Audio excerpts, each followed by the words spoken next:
आज एक सवाल जो बहुत इमोशनल एंड लॉजिकल है, उससे पहले मैं बता दूं कि being Muslim is the biggest reward from अल्लाह सुबहान व तआला एंड अल्हम्दुलिल्लाह फॉर बीइंग इंडियन मुस्लिम।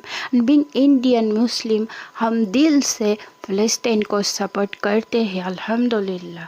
लेकिन एक सवाल को भी सोचने पर मजबूर करेगी।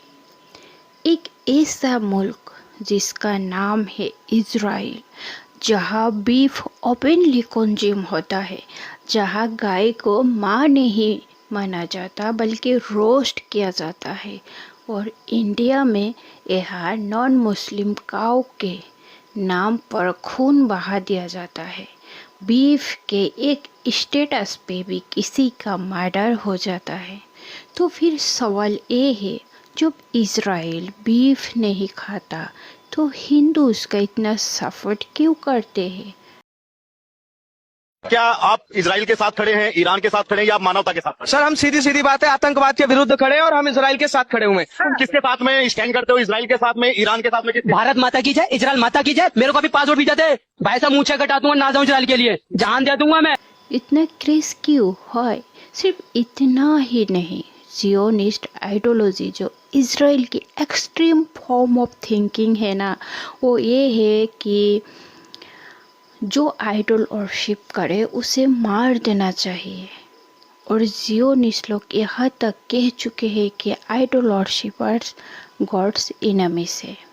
सोचो ज़रा, मूर्ति पूजा जो हिंदू धर्म का हिस्सा है, उसके बारे में जियोनिस्ट क्या सोचते हैं? फिर भी इज़राइल का इंडियन हिंदूज के बीच इतना क्रेज क्यों? ये कोई ना फेथ बेस्ड अलायंस नहीं, ये सिर्फ पॉलिटिकल इंटरेस्ट और इस्लामोफोबिया का एक मिलन है। यानी समझ जाओ मुसलमानों, मसला सिर्फ बीफ का नहीं, मसला इस्लाम का है। इंडिया और इज़राइल दोनों का एक कॉमन टारगेट है, वो है हम मुस्लिम्स। जियोनिज्म और हिंदुत्व दोनों एक्सट्रीमिस्ट आइडियोलॉजीज है। और लेकिन कुरान में क्या कहता है? जालिम एक दूसरे के ओली बन जाते हैं। सूरा अल अनाम आयत 129। अब अच्छे से देखें, गवर्नमेंट्स मुस्लिम को टेररिस्ट एक्सट्रीमिस्ट के लेवल में छुपा के मारते हैं। वाह, क्लियर कर देखता है, मसला सिर्फ बीफ का नहीं, मसला इस्लाम से नफरत का है। इंडियन मीडिया हर वक्त फ़लस्तीन के जुल्म को जस्टिफाई करता है। क्यों? क्योंकि वो भी सेम इस्लामोफोबिक नैरेटिव में डूबा हुआ है। और इंडियन पब्लिक मीडिया के दिमाग धुलाई में ये जब मुस्लिम्स की बात आती है ना, तो लोग इंसानियत, लॉजिक सब कुछ भूल जाते हैं। आज फ़लस्तीन में बच्चे शहीद हो रहे हैं और कुछ लोग उसका शेयर लीडर बने बैठे हैं। ना काऊ की इज्जत बची, ना नॉन मुस्लिम की मूर्तियों का आस्था। सिर्फ एक चीज़ है जो इनके लिए मैटर करती है, वो मुस्लिम के खिलाफ खड़े हो जाना।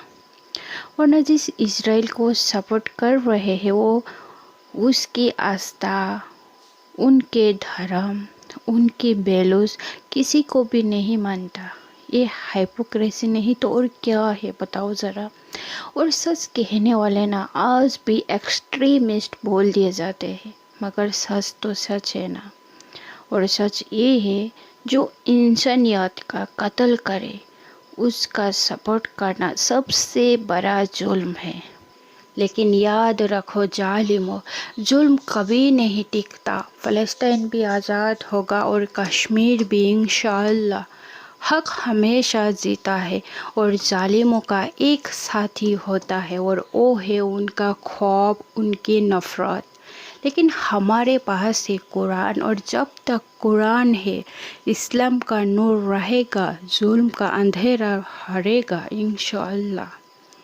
और हाँ, सुन लो, इस्लाम ने जुल्म के सामने कभी सर नहीं झुकाया और ना झुकाएगा इंशाअल्लाह। अल्लाहु अकबर।